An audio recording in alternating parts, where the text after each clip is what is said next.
मुअज़्ज़ज़ अहबाब गिरामी, हज़रत सैयदना अबू उत्बा अल-ख़वास अलैहि रहमा फरमाते हैं, मेरी मुलाकात एक ऐसे शख्स से हुई जो उन अजीम हस्तियों में से था जिन्होंने अपने आप को इबादत इलाही के लिए वक़फ़ कर रखा था और लोगों की नजरों से ओझल होकर पहाड़ों में इबादत किया करते थे। उस शख्स ने मुझे बताया, दुनिया में मुझे औलिया इकराम और अब्दालों से मुलाकात करने और उनकी सोहबत से बरकतें लूटने से ज्यादा कोई भी चीज मरगूबो महबूब ना थी। मैं बुजुर्गों की तलाश में जगह जगह फिरता, जंगलों और पहाड़ों में जाता, इस उम्मीद पर कि शायद किसी अल्लाह के वली से मुलाकात हो जाए। फरमाते हैं कि इसी तरह घूमता फिरता मैं एक ऐसे साहिल पर पहुंच गया जहां बिल्कुल आबादी ना थी और ना ही उस साहिल की तरफ कश्तियां आती थीं। वो बिल्कुल एक वीरान जगह थी। फरमाते हैं कि अचानक मेरी नजर एक शख्स पर पड़ी जो एक पहाड़ की ओट से आ रहा था। जब उस शख्स ने मुझे देखा तो एक तरफ को दौड़ लगा दी। मैं भी उसकी तरफ दौड़ा कि शायद ये कोई अल्लाह का वली है, मैं उससे मुलाकात जरूर करूंगा। फरमाते हैं कि मैं उसके पीछे पीछे भाग रहा था कि अचानक उसका पांव फिसला और वो गिर पड़ा। मैं उसके करीब पहुंच गया और उससे पूछा, ऐ अल्लाह के बंदे, तू मुझसे खौफजदा होकर क्यों भाग रहा है? वो खामोश रहा और मुझसे कोई बात ना की।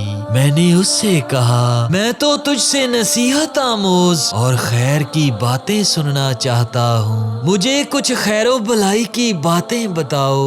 ये सुनकर वो शख्स कहने लगा, तुम जहाँ भी रहो हक को अपने ऊपर लाजिम कर लो। अल्लाह की कसम, मैं अपनी ऐसी अच्छाइयाँ नहीं पाता जिनकी मिसल तुम्हें दावत दूं कि तुम भी वैसी ही अच्छाइयाँ करो। इसके बाद उस शख्स ने एक जोरदार चीख मारी और जमीन पर गिर पड़ा। वो बुजुर्ग फरमाते हैं कि जब मैंने उसे देखा तो पता चला कि उसकी रूह जिस्म से जुदा हो चुकी है। फरमाते हैं कि मैं बहुत परेशान हुआ कि इस वीराने में इसकी तजहीज़ो तकफीन कैसे करूंगा। यहाँ मेरी मदद को कौन आएगा? यहाँ तो दूर दूर तक आबादी का नामो निशान नहीं। मैं इसी शशो पंज में रहा, यहाँ तक कि रात ने अपने पर फैलाना शुरू कर दिए। हर तरफ तारीकी छा गई। मैं एक तरफ जाकर बैठ गया।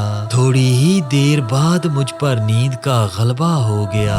फरमाते हैं कि मैंने ख्वाब में देखा कि आसमान से 4 लश्कर उस पहाड़ पर उतरे जिस पहाड़ की ओट से मैंने उसे आते देखा था। उन लश्करों ने उतरने के बाद उस शख्स के लिए कब्र खोदी, उसे कफन पहनाया और नमाजे जनाजा पढ़कर उसको दफन कर दिया। बुजुर्ग फरमाते हैं कि ये ख्वाब देखने के बाद अचानक मेरी आंख खुल गई।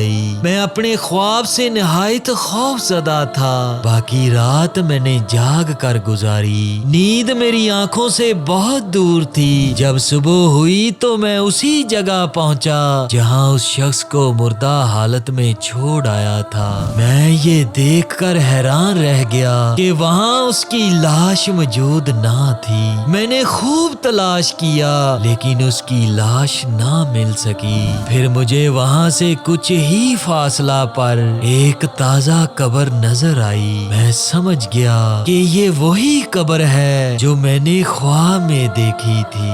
सुभान अल्लाह। नाज़रीन गिरामी, अल्लाह के वलियों की शान बड़ी अजीब होती है कि उनकी ज़ाहिरी जिंदगी ऐसी होती है कि जिसको आम आदमी के लिए समझना मुश्किल होता है, और जब अल्लाह के वली लोगों पर जाहिर हो जाते हैं तो वो इस दुनिया से पर्दा कर जाते हैं। अल्लाह की उन पर रहमत हो और उनकी विलायत के सदके हम सब गुनहगारों की मग़फ़िरत हो। आमीन सुम्मा आमीन।